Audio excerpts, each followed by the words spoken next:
दोस्तों, एक लड़का जिसके बंगाल के सभी कोठों पर से बैन कर दिया गया था कि उसे कोठों पर दोबारा नहीं आना है। और उसकी दो पत्नियां थी और वो भी छोड़ के चली गई थी, और तीसरी से शादी की तो वो भी छोड़कर चली गई।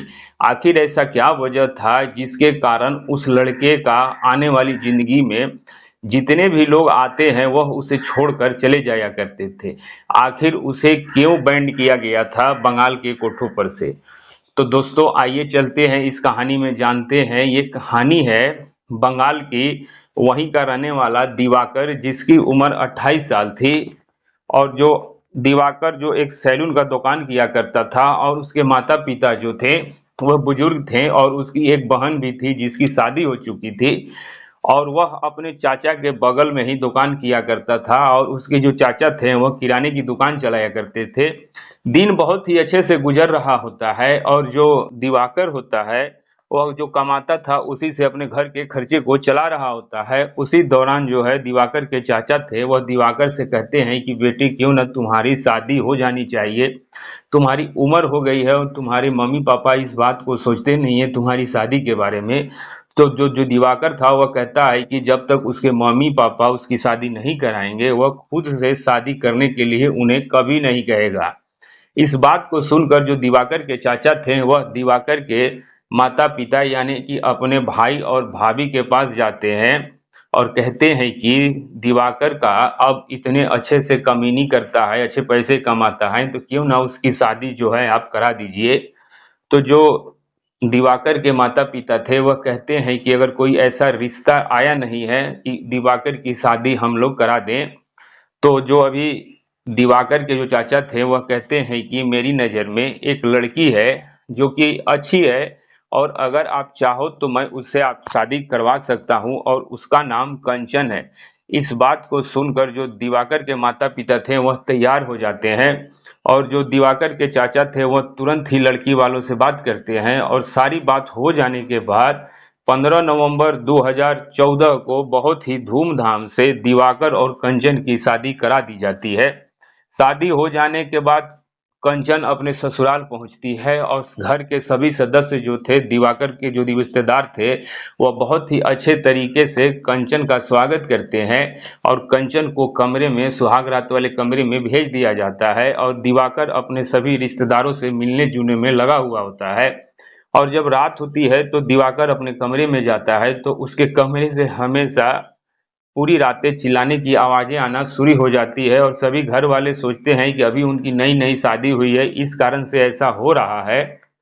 लेकिन जो दिवाकर के माता पिता थे वह अगली सुबह होते ही जब सारे काम को करना शुरू करते हैं, तो जो दिवाकर की पत्नी कंचन थी वह उठकर जब बाहर निकलती है तो वह रो रही होती है, और अपने सास यानी कि दिवाकर के माँ के पास पहुंचती है और कहती है कि माँ जी, आपका जो बेटा जो है वह बिल्कुल ही निर्दयी है, और उसे कुछ भी जरा सी भी दया माया नहीं है किसी पर। इस बात को सुनकर जो दिवाकर की माँ थी वो कहती है कि आखिर बात क्या है बहू, क्या हुआ? तो जो दिवाकर की पत्नी थी वह कहती है कि कोई बात नहीं माँ, बस मैं यही कहना चाहती थी। और इस बात को कहकर वह अपने घर के काम में लग जाती है, और जब फिर रात होती है तो फिर से वही सिलसिला शुरू होता है। और अगले दिन के सुबह के जब 8 बजते हैं तो जो दिवाकर की पत्नी थी कंचन, वह दिवाकर को कहती है कि मैं तुम्हारे साथ नहीं रहूंगी, तुम मुझे तलाक दे दो, मैं तुम्हारे साथ जीवन नहीं बिता सकती। इस बात को कहकर जो दिवाकर की पत्नी थी वह कंचन वहां से अपने मायके के लिए बिना किसी को बताए और बिना किसी को बुलाए हुए घर चली जाती है। दिवाकर जो था वह अपनी पत्नी को रोकने की कोशिश करता है कि रुक जाओ, लेकिन जो उसकी पत्नी थी वह कंचन रुकने को तैयार नहीं थी और वहां से चली जाती है।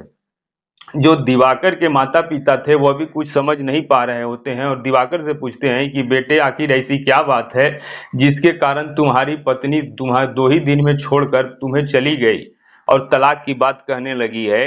तो जो दिवाकर था वह कहता है कि माँ, मुझे भी कुछ समझ में नहीं आ रहा है। और कुछ दिन बीतते हैं तो तलाक के पेपर दिवाकर के यहाँ कंचन के माता पिता पहुँचते हैं, और साथ में ये वकील भी पहुँचता है, और वहाँ पर तलाक के पेपर पे साइन करने के लिए कहा जाता है, और सिग्नेचर करने के बाद दोनों के बीच तलाक हो जाता है।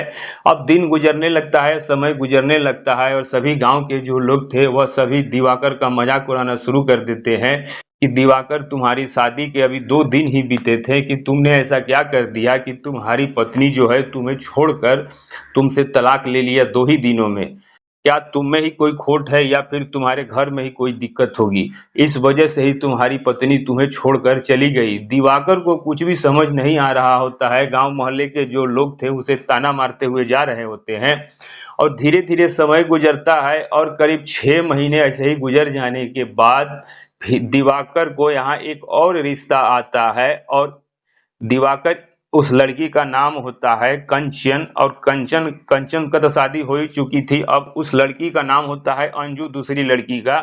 और जो अंजू के माता पिता थे वह शादी के लिए मान जाते हैं और अंजू की शादी जून महीने की लास्ट में दिवाकर से करा दी जाती है। अब जून महीने की लास्ट में शादी हो जाने के बाद जो दिवाकर था अपनी पत्नी अंजू को बहुत ही प्यार से मान सम्मान से अपने घर लाता है। लेकिन वही सिलसिला फिर से शुरू होता है और जब वह कमरे में जाती है और अंदर से चीखने और चिल्लाने की आवाजें आना शुरू हो जाती है और करीब 2 से 3 दिन बीतते हैं तो फिर से जो अंजू थी वह दिवाकर को कहती है कि मैं तुम्हारे साथ नहीं रहूंगी और मैं यहाँ से जा रही हूँ। वह अपने माता पिता को फोन करती है और रोना शुरू कर देती है कि मैं इनके साथ अपना जीवन नहीं बिता सकती, है बिल्कुल भी निर्दयी है और इनको जया सी भी माया नहीं है। इस बात को कहकर जो अंजू थी वह अपने माता पिता को बुलाती है और अपने माता पिता के साथ वहां से चली जाती है। तो जो अंजू के माता पिता थे वो अपनी बेटी को समझाने की कोशिश करते हैं, लेकिन जो अंजू थी वह समझने को तैयार नहीं होती है और कहती है कि मैं इसके साथ जीवन नहीं बिता सकती। तो दोस्तों जो दिवाकर के सास ससुर थे, अंजू के माता पिता वो अभी तलाक को पेपर को फिर से तैयार कराते हैं और दोबारा से दिवाकर का तलाक हो जाता है। अब दोस्तों दिवाकर को कुछ समझ नहीं आ रहा होता है कि आखिर वह करे तो करे क्या, और भी जो गांव के लोग थे वह इसे चिढ़ाना शुरू कर चुके थे और उसे मजाक बनाना शुरू कर चुके थे। तो जो दिवाकर के पिता थे वह जब भी अपने गांव में खेती करने के लिए जाते तो गांव के जो लोग थे वह भी दिवाकर के पिता को भी चिढ़ाना शुरू कर देते हैं कि आपका बेटा जो है ऐसा क्या करता है जिसके कारण आपकी बहू 2 से 3 दिन ही नहीं टिकती है। तो जो दिवाकर के पिता थे वह कुछ समझ नहीं पाते और चुपचाप से अपने काम में लगे हुए रहते हैं। दिन समय बीतता है और जो दिवाकर था वह सभी की बातों को सुनकर वह सोचता है कि क्यों ना यहाँ से कहीं दूर चला जाया जाए। वहां जाने के बाद वह एक नई जिंदगी की शुरुआत करेगा और वह वहीं पर रहेगा। तो जो दिवाकर था वह अपने माता पिता से बातचीत करता है और वहां से वह सीधे निकल जाता है शहर की ओर, क्योंकि शहर में चला जाता है और शहर में जाकर एक नई दुकान को खोलता है सैलून की और वहीं पर एक कमरा को लेकर काम करना शुरू कर देता है। और धीरे धीरे समय गुजरता है और जिस कमरे में वह रह रहा होता है उसी कमरे के बगल में एक विधवा महिला जिसका नाम रानी होता है, वह एक बच्चे की माँ थी। उन दोनों की नजरें मिलती है दिवाकर और रानी की और दोनों एक दूसरे से बातचीत करते हैं और दोनों के बीच दोस्ती होती है और दोनों ही एक दूसरे से बातचीत करने के दौरान एक दूसरे के प्यार का इजहार कर बैठते हैं और दोनों एक दूसरे के साथ घूमना फिरना शुरू कर देते हैं। जो रानी थी वह कहती है कि तुम भी अकेले हो और मैं भी अकेली हूं, तो क्यों ना हम दोनों शादी कर लेते हैं। इस बात को सुनकर दिवाकर के चेहरे पर एक अलग सी मुस्कान आती है और वह तुरंत ही हामी भर देता है शादी करने के लिए और तुरंत ही अपने चाचा के पास फोन करता है और अपने माता पिता को शहर में सभी को बुलाता है और शहर में ही वह मंदिर में जाकर के शादी कर लेता है। शादी बहुत ही अच्छे तरीके से मंदिर में हो जाती है और शादी हो जाने के बाद जो दिवाकर था वह अपनी पत्नी रानी को लेकर के शहर में ही रहने लगता है, गांव नहीं जाता है। और दिवाकर के जो माता पिता थे वह गांव चले जाते हैं। तो जो दिवाकर था वह अपनी पत्नी के साथ बैठकर प्यार भरी बातें कर रहा होता है और जैसे जैसे रात बीत रही होती है दोनों के बीच प्यार बढ़ना शुरू हो जाता है और करीब 1 सप्ताह बीतते हैं तो जो दिवाकर की तीसरी पत्नी रानी थी जो कि पहले से ही विधवा थी, वह कहती है कि मैं भी तुम्हारे साथ नहीं रहूंगी। ऐसा कोई आम इंसान का नहीं रहता है जैसा कि तुम्हारा है। इस बात को सुनकर जो दिवाकर था वो कहता है कि इसमें मैं क्या कर सकता हूँ, ऊपर वाले ने ही जब मुझे ऐसा बनाया है तो इसमें मैं क्या कर सकता हूँ। तो जो दिवाकर की पत्नी होती है रानी, वह कहती है कि इसका जो है कोई इलाज तो नहीं है, लेकिन मैं इतना कहूंगी कि अब मैं तुम्हारे साथ नहीं रह सकती। मैं जैसी थी पहले वैसे ही ठीक थी। तो जो दिवाकर था वह अपनी पत्नी को समझाने की कोशिश करता है, लेकिन जो रानी थी वह बार-बार इसी बात को दोहरा रही थी कि मैं तुम्हारे साथ नहीं रह सकती, तुम मुझे जो है छोड़ दो। इतना कहकर वह अपने बेटे को साथ में लेती है और वहां से दिवाकर को छोड़कर कहीं और चली जाती है। दिवाकर जो था वह कुछ समझ नहीं पाता है कि आखिर करे तो क्या। 3-3 शादियां कर चुका था, लेकिन कोई भी पत्नी उसके साथ ठहरने को तैयार ही नहीं थी। वह सोच लेता है कि वह अब जिंदगी में दोबारा शादी नहीं करेगा और इस बात को सोचकर वह वहीं पर रहकर काम करना शुरू कर देता है। अब दिन समय बीतते हैं तो जब भी मन होता है दिवाकर को तो वह वहीं के पास के जो बंगाल के कोठे होते हैं वहां पर जाना घूमना और जाना शुरू कर देता है। और धीरे धीरे जब वहां पे पहुंचता है तो कई सारे जो दलाल होते हैं वह दिवाकर को देखते ही पूछते हैं कि आप जो है कहाँ पर जाओगे। तो जो दिवाकर था वह कहता है और उनकी मदद से वह कोठों पे पहुंचता है और जिस भी कोठे पे पहुंचता तो वह वहां से अगले दिन से ही जाना उसको वहां पर बैंड कर दिया जाता है कि नहीं तुम इस कोठे पे नहीं जाओगे। जिस लड़की के साथ वह टाइम बिताता था वह लड़की हमेशा कोठे के मालकिन को कहा करती कि ये लड़का जो है वह बिल्कुल हफ्सी है और इसके साथ मैं किसी लड़की को जाने से मना कर दो। दोस्तों इस बात को सुनकर जो कोठे की मालकिन थी वह दिवाकर को उस कोठे पर आने से मना कर देती है और कहती है कि तुम यहाँ पर नहीं आ सकते। और ऐसे ही वह कई कोठों पे पहुंचता है और धीरे धीरे करीब 10 से 12 कोठों पे जाता है और सभी जगह उसको जो दिवाकर को सभी जगह से बैंड कर दिया जाता है और सभी जगह उसे जाने से मना कर दिया जाता है। दिवाकर को कुछ समझ नहीं आता है कि आखिर अब वो क्या करे।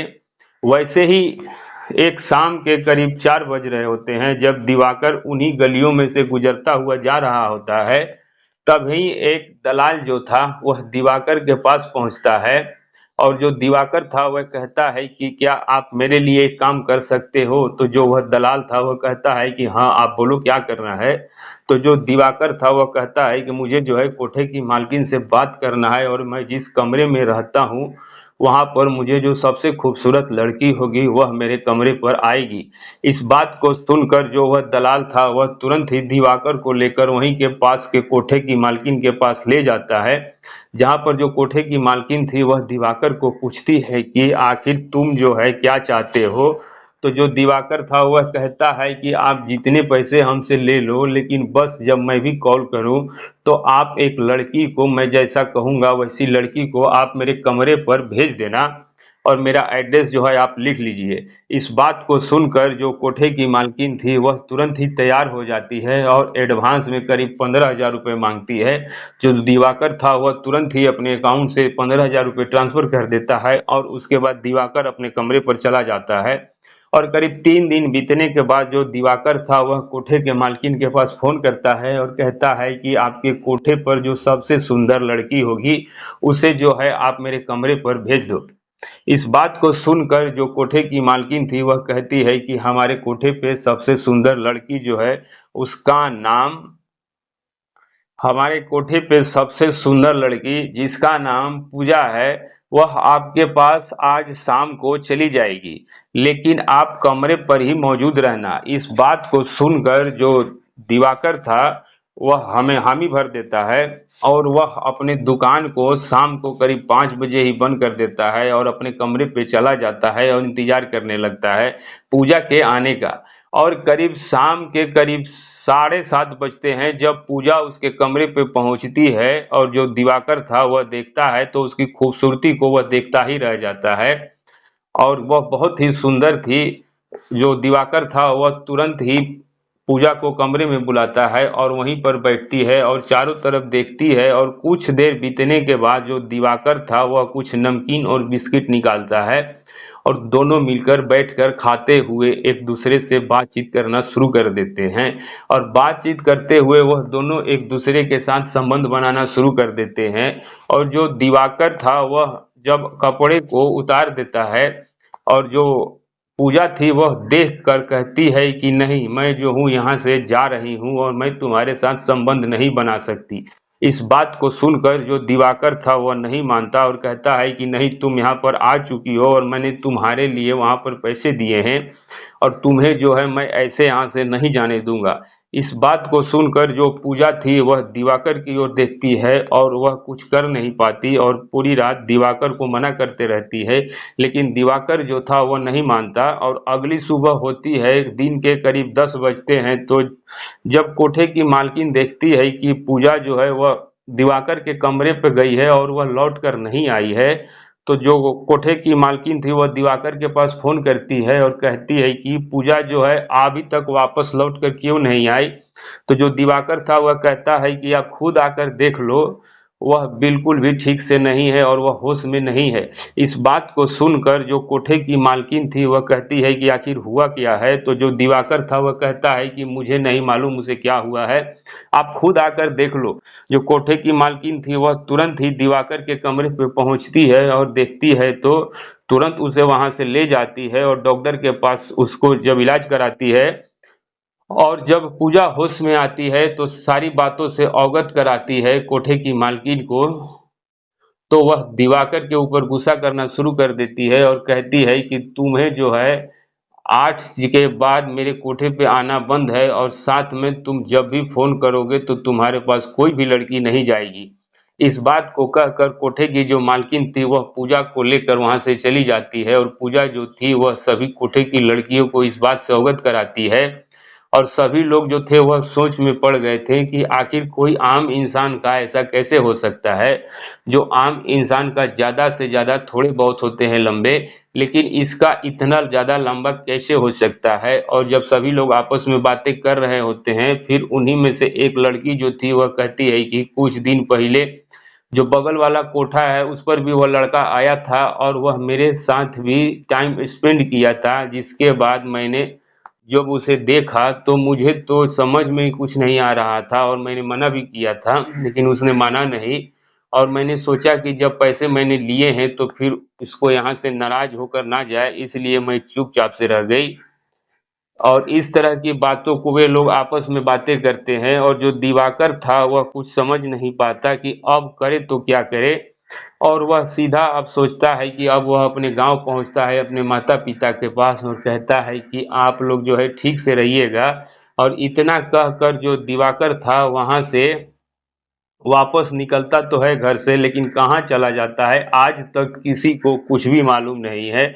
और जो दिवाकर के माता पिता थे वह थाने में भी जाकर रिपोर्ट दर्ज कराते हैं कि दिवाकर जो है वह कहीं पता नहीं चल रहा है। और पुलिस वाले भी उसे तलाश करने की कोशिश करते हैं, लेकिन दिवाकर को आज तक ना ही पुलिस ढूंढ पाई है और ना ही दिवाकर कभी लौटकर अपने माता पिता के पास आया है। और आकर कहाँ चला गया आज तक किसी को कुछ भी मालूम नहीं है। तो दोस्तों ये कहानी जो है ये सत्य घटना पर आधारित है और सिर्फ नाम जो है वही बदला गया है और बाकी कोई भी चीज़ काल्पनिक नहीं है दोस्तों। तो दोस्तों अगर आपको ये कहानी अच्छी लगी हो तो वीडियो को लाइक ज़रूर कीजिएगा और कमेंट करना मत भूलिएगा। मिलेंगे अपने नए वीडियो में, तब तक के लिए नमस्कार।